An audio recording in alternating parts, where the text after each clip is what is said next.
get more information. We're just being transparent. You're trying to get more information, but we saw Lindsey Graham, senator out of South Carolina. So let's take a listen into what he is saying now as we work to get more information. It looks like, Jeb, I can't say, it looks like this is coming out of Charleston, South Carolina. Yes. So let's listen in, though. What about ports? Being from Seneca, it's not that big of an issue. But if you're representing South Carolina, it was a make or break moment. And Barbara and those who came before you and your team informed myself and my staff about what you needed. And I want to thank my staff, who's been persistent in tackling this issue. Failure was not an option. Colonel, you're one of many who represent the Army Corps of Engineers. You're a Ranger. I know what that patch means. Thank you to you and your team and those who came before you to get to yes. If we had failed in this endeavor, it would have crippled South Carolina's economy. So in 2011, I'll never forget this as long as I live, we needed the work study plan to begin. Is that what you call it? For a new start. The Army Corps of Engineers could not start the work to do the study to keep us on schedule unless there's some money in the budget authorizing to do that. We were in this crazy time of no earmarks, and there was nothing in the budget coming from President's office. And I said, we're not moving forward in the Senate until we get some money in the budget to do the work study in Charleston to deepen the port. So we're talking about 580, what was it? 580 million. 580 million. The $150,000 was the most crucial. So, Harry Reid, God bless his soul, we disagreed on most everything, but Harry was a guy you could do business with. He was the majority leader. And I remember going to him and saying, I have a problem in South Carolina. I've tried to be helpful, making the Senate run. I've tried to reach across the aisle when I thought it was appropriate. I need some help. And I mentioned $150,000. No one had ever asked for $150,000. He thought it was for me. And the good news is he was willing to help me. No, I don't need the money. I'm good. It's for my state. I got to get some amount, just any amount, into the bill. And $150,000 went into the budget in 2011 to keep us on track. That was a moment where everything could collapse if we didn't think creatively and act boldly. So, to people of South Carolina, it does matter to have a working relationship with both parties, because there may come a time when you need something. And the reason they help me is because I help other people when they have problems. And that's the way the world works. So fast forward, another problem. Getting the money to keep on track. Governor Haley at the time, I think, and Senator Leatherman, God rest his soul, I asked them, if you will go ahead and forward fund, I'll get you the money back. We're in a race to get this done. So let's go around the bureaucracy. Trust me here. You go ahead and put the money up, and I'll get back what the federal government owes you. I kept my promise. And we're going to show you a check here in a minute. And the way I've been able to do that is everybody has worked with me. I want to thank President Trump and his team for making this happen. So 2019, President Trump came through at a crucial time. So from Harry Reid to Donald Trump, it takes a lot of people to deepen a port. And what was it, 46 or 48? Before 45. Yeah, 45. To go from 45 feet to 52, you think wouldn't be that hard. It was. It cost a lot of money. There were a lot of regulations involved and a lot of hurdles to get over, but we got over all of them. Why? Because failure was not an option. Sometimes in this business, you have to put aside your pride. You have to put aside your political differences to get a solution. And I think all of us in this state have worked together to make this happen. Barbara, you're doing an outstanding job continuing a great legacy. The Port of Charleston is thriving, not just surviving. The Port of Charleston is an envy of the nation, at least on the East Coast.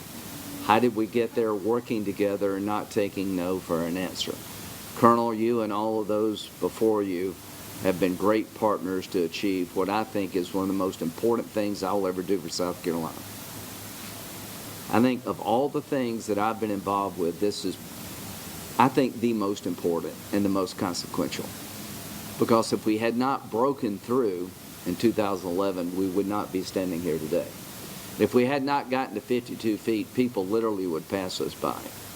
When you think about these things, I think about what I've learned. Bigger ships matter. I've learned that there's a new class of ships. They're called the Panama, what do you call those? Post-Panamax ships that are bigger than ever. The bigger, apparently the better in the commercial world. The bigger the ship, the better for business. Those big ships couldn't come here. And if those big ships don't come here, then we become a little port. What she said is pretty astonishing. They come here regardless of the tide. We're not dependent on the tide to get ships into the Port of Charleston. 24/7, Charleston can accommodate the biggest ships on the seas, which makes Charleston a crown jewel of the shipping economy in the United States. That happened because we went from 45 to 52. As to the North Charleston component, I think I know what they want me to do. They want me to help, and we'll help. If it doubles the capability, is that right? That's correct. Money vested. So I'll end with this. To the American taxpayer, a lot of your money goes to Washington, and I can't say all of it's been well spent. We're trying to do a better job of guarding taxpayer dollars. But this check comes from the people of the United States. It's not my money. It's the taxpayers of this country. And what I would tell every taxpayer that helped deepen this port, you will benefit as well. Our economies are all connected. What happens in Europe and Asia matters to us. What happens in South Carolina matters to our neighbors. What happens in South Carolina affects the ability of the United States to be competitive. So this money came from the American taxpayer. I live in Seneca.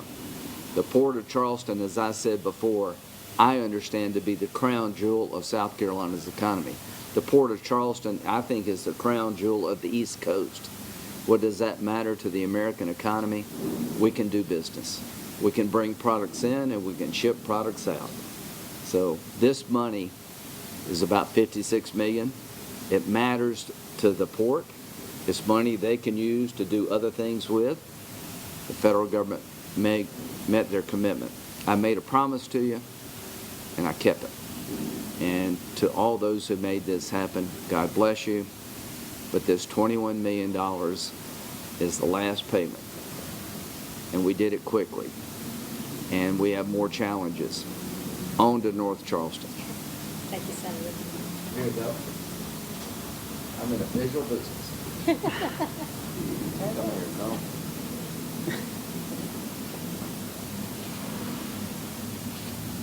This is not live. This is not the real check. Okay. Thank you. Thank you. Okay. Any questions? Any questions? Senator Graham, this has clearly been a very big project that you've been involved in during your time in Congress. Why is this something that you wanted to take on? Because I represent the state of South Carolina, and if we cannot accommodate shipping in Charleston, our economy slowly dies away. BMW produces cars in the upstate to be shipped all over the world through this port. If they can't do that, they made a bad business decision. If you want to recruit people in the future to come to South Carolina who are in the export business, import business, the first thing we should say to that company, we have the deepest port on the East Coast. It gives us an advantage in a international market, in a world economy. So I understood very quickly that failure was not an option. As shipping changes, so the port has to change. We knew that the size of the ship was going to change, and if we didn't go to 52 feet, we'd get left behind. So 52 feet was the goal to make sure that we could service the world economy 24/7. I picked up on that pretty quickly. And to get from there to here has taken a lot of effort. But in 2011, we hit a wall. And of all the money we've gotten for the port, that $150,000 in 2011, I think is the most important contribution I made. Because without getting that money in the budget, we would not have achieved it on time, on schedule, and may not have gotten there at all. But from a South Carolina point of view, 1 in 9 jobs come from this port. It's indispensable to the South Carolina economy. More than a decade in the making, how does it feel to be standing on this side of the tunnel today? You know, there are times in this job where you sort of, well, that was a good thing. I'm proud of today. It's taken a lot of people a long time to get this right, and I'm proud of the part I played and my staff. But it's not about me, it's about me being part of something bigger.